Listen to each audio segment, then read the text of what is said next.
In this presentation, you're going to learn some about color.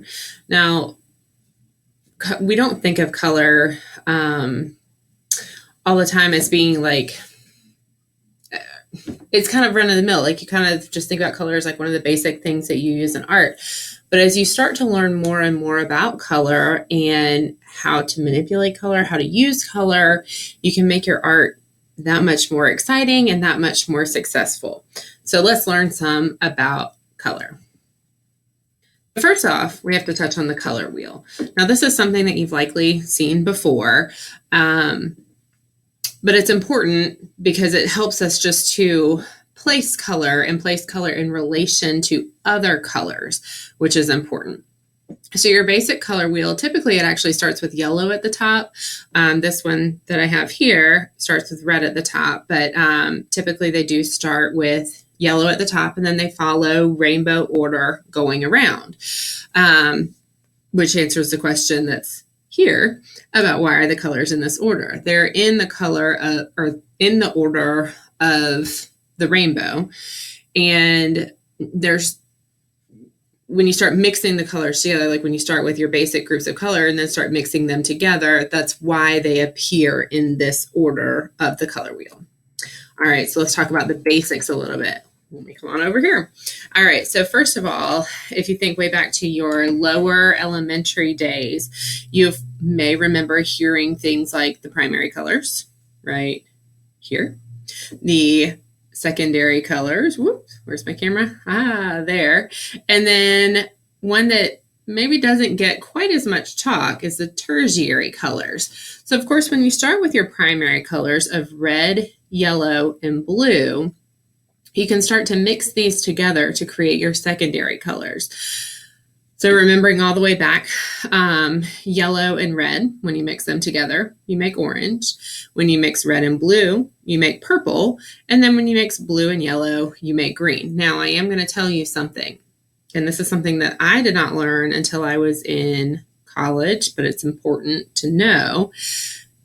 The primary colors, they are the primary colors, but there's actually another group of colors that to me is maybe even a little bit more important, and they are the design primaries. The design primaries, instead of red, yellow, and blue, are actually magenta, cyan, and yellow. So magenta is that like kind of vibrant pink color, and then cyan is it's almost like takes on not quite a teal color, but it's got a little bit more headed into the greenish direction than like a true blue, and then yellow. And then actually black and white would complete out the design primary. So those 5 colors. And actually, if you have those 5 colors alone, magenta, cyan, yellow, black, and white, you can make every other color out there that there is. If you've ever noticed when you are working with blue and red and you mix those 2 colors together, you don't get the prettiest purple. You get a purple that has like almost a kind of a muddy purple. It doesn't come out as like a really vibrant violet purple. And the reason for that is blue has a touch of red in it. Like this blue that's right here, it's not cyan. It has a touch of red in it already. And so then when you are mixing, wait a minute, hold on. Yeah, okay. When you're mixing these colors together, they already kind of have too much to them. And actually, let me say this, red, there it is, red has a little bit of yellow in it. If you were working with just the design primaries, that magenta, cyan, yellow, black, and white, if you took magenta and you mixed just like the tiniest little bit of yellow into it, you can make red. So if you have heard, like you can't make the primary colors, you actually can, but you have to have those design primaries. So that's where I'm going when I say like when you mix that red and that blue together, because that red already has a little bit of yellow in it, that's what makes your purple muddy, because yellow, and I'm getting ahead of myself a little bit, but yellow is purple's complement. And when you mix complements together, you get kind of a muddy color. So the design primaries are important. And that's actually what we're going to be focusing on most with this particular unit. But let me just not get ahead of myself there. Let me come to the secondary colors. So we have the secondary colors here with the yellow, or I'm sorry, the orange, the purple, and the green. And then we have the tertiary colors. The tertiary colors are those colors that are in between the primaries and the secondaries. So when you mix a primary and a secondary together, you get that tertiary color. So for example, if you were to take yellow and orange and mix them together, you get yellow-orange. It's kind of like right in between the two.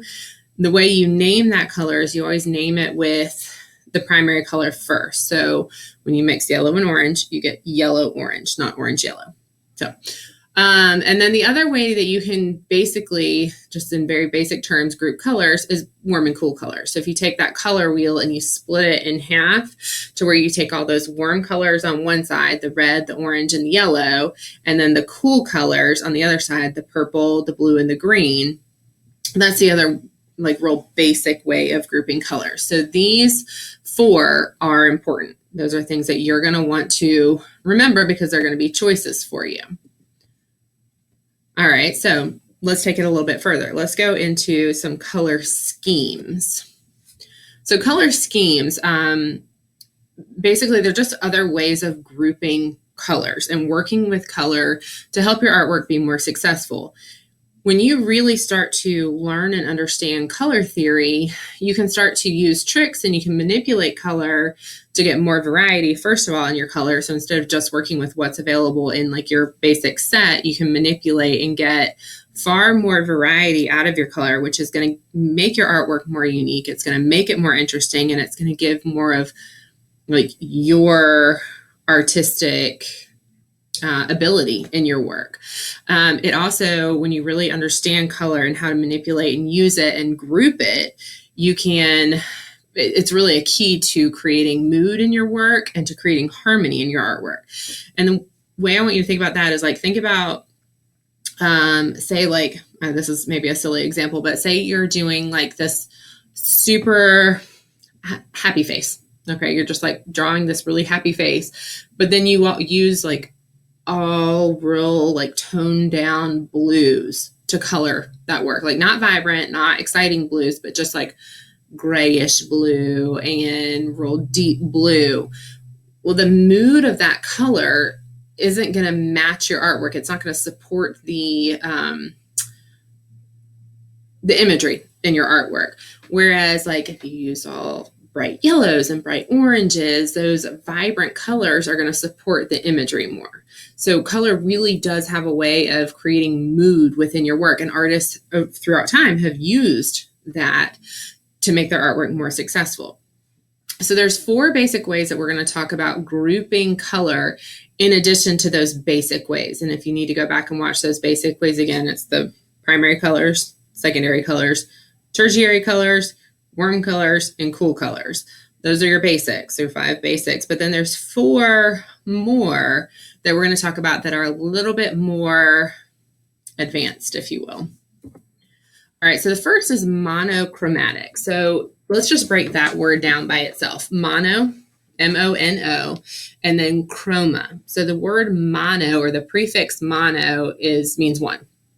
And then chroma is color. So one color. When you use only one color, it is a monochromatic color scheme. Now, of course, if you're only using that one color and you're not manipulating it all, you aren't going to be able to use it, like it's just going to be a big old field of that one color. So you need a way to manipulate that one color.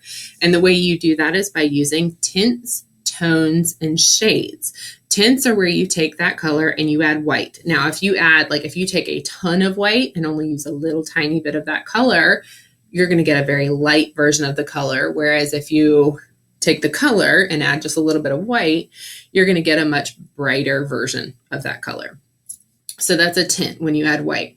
Shades are when you add black to the color. And again, if you take a lot of black with just a little bit of the color, you're going to end up with a very dark version and on down. So you can really scale a color all the way from like almost all the way white to almost all the way black, and everything in between by just varying how much white and how much black you mix into the color. The true color, like the chroma color, is just like the color by itself with no white or black mixed in.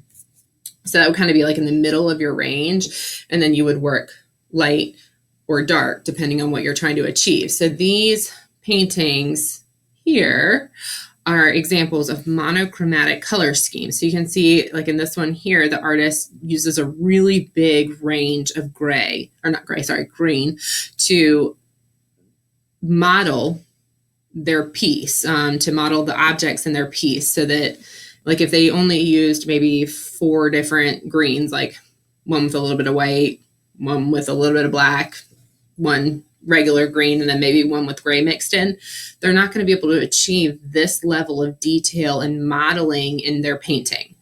The other thing that you can do is you can mix gray with your color. Now, when you mix gray, like when you take the white and the black, you mix them together and then you mix your color, that's called a tone. And that's just going to give you your kind of grayed out version of the color that you're working with. All right, so that's monochromatic, where you're working with the tints, the tones, and the shades of one color. All right, the next one we're going to talk about is complementary. So complementary are colors that are across from each other on the color wheel. So these are the complementary sets. They always include one primary color and one secondary color, always. Okay, when you start getting into tertiary colors, like it combines, like, 2 primaries and 2 secondaries, because let's say like yellow orange is going to be across from, let's say, blue violet. Okay, so each tertiary color already has that primary and secondary color built in, but your basic complementary colors are here. Now, the deal with complementary colors is they, of course, create strong contrast because they are as far away from each other as possible on that color wheel. They are going to be colors that just, like, they really pop against each other because of that strong level of contrast. When I present the idea of complementary colors to very young students, one thing that I like to say to them is the colors complement each other. They make the other color look nice because they're complementing each other. So like yellow and purple, let's say, this is what I say again to my really little guys. I say, purple walks up to yellow. It's like, hey, yellow, you look really nice today. And yellow's like, purple, it's because I'm next to you and you are making me look really nice today. They complement each other. They kind of make each other pop, and they just do something nice when you pair those things together. Now, again, same thing. If you are doing a painting and you are working with a complementary scheme, that only gives you 2 colors. So you got to work in those tints, tones, and shades to get the variety of those colors that you need. So these are 3, let's see, there's the third one, 3 examples of paintings that have been done with that complementary scheme. You can see this one up here on the top. There we go, is a blue and orange scheme. Now, there may be places where you spot like a little bit of green, and that's fine, but it's not that they're totally limited to like, I can only use blue and I can only use orange and I cannot use any other anything. But the majority of the work has been done in that complementary scheme of blue and orange. I really like this one of these 2 pairs that have been done in this purple and yellow scheme. And you can see where they've mixed in some tints, tones, and shades to get that variety. And then this is a painting by Vincent van Gogh here. Same thing with that purple and that yellow scheme, but then even more variety has been mixed in to really achieve like a huge range of color that really stems just from those 2 colors to begin with. All right, your third on the more advanced level is your analogous scheme. So if you look at a color wheel and you choose, I'd say like around 3 colors that are next to each other on the color wheel. Sometimes you can push it to 4 like this one does over here. But really like 3 colors that are next to each other on the color wheel, and you only use those 3. That's how you're going to achieve an analogous color scheme. So those are the schemes that are colors that are touching each other on your color wheel. So this one up here, there we go, is a yellow to orange. So it uses yellow, it uses yellow orange, it uses regular orange, and then it even uses a little bit of red orange. So there is that like tipping into that 4th color of getting a little bit of that red orange in there, but that's fine. It still counts because they're all touching each other and it doesn't go further. You can see these examples here. This one right here is a painting by Claude Monet, and he sticks with that, those blues, greens. There's hints of purple in there, but mostly it's that blue and green. And then we've got another one that's that kind of yellow to orange, a painting by Vincent van Gogh. And still, with the analogous scheme, you can use those tints, tones, and shades as well to get the larger variety in those colors. You just stick with that base of the colors that you select within your analogous scheme. All right, and then the last one is neutrals. So neutrals are those colors that are really low in saturation. White, black, gray, and brown are examples of these. Now you can have a gray that has like a little bit of a color to it. Like sometimes if you have gray painted in your house or something, sometimes it might be like a little bit of a cool gray that takes on some blue, or it might be a little bit of a warmer gray that has some like touches of brown or even like orange to it, just depending on the temperature of that gray. But the color is so desaturated. It's so like, the way I think about saturation is like if you think of a sponge full of water, like it's so saturated, so much water in it, like you just can't fit any more in it. And you think of color the same way. A color that's saturated is like so full of that color. It couldn't become any more green, or it couldn't become any more red. But then when you start to like squeeze that sponge out and water goes out of it, it becomes more desaturated. Same thing with color. When you start to mix those other colors into it, like the gray into it, it takes out some of that saturation, that vibrancy of that color. Another way to desaturate a color is actually by mixing it with its complement. So like you can see here, this range of mixing that primary color with its complementary secondary color, and then the range that you can get in between. And when you get that kind of equal balance of the two, you end up with this kind of like grayish brown color. And that's another way of desaturating your color to achieve a nice neutral version. So like if you just look at the green to red scale, like this is a fully saturated green. This is a fully saturated red, and then it desaturates in between as you mix those colors together until it gets to this point here where it's so desaturated, it's hard to tell like what colors maybe you even started with. All right, and then another neutral that we have to talk about is just your grayscale. Okay, your basic grayscale of where you start with white and you can mix like little bit by little bit. You mix black into it to step it all the way to black. Now, one thing that I think is really kind of a cool thing about this, about like neutral grays and blacks, like when you're sticking with just black and white neutral, so no brown, no color to it at all, like it is true black and white grayscale, is then when you take color and put it against it, it has this really neat way of just like popping and makes that color seem that much more vibrant because of that grayscale around it. So like this picture here, this is a photograph of a flower that's blooming and like everything is gray except for where you're starting to just see those petals. And it just gives your eye a really neat place to rest, where it's just like this beautiful color that draws your attention. Okay.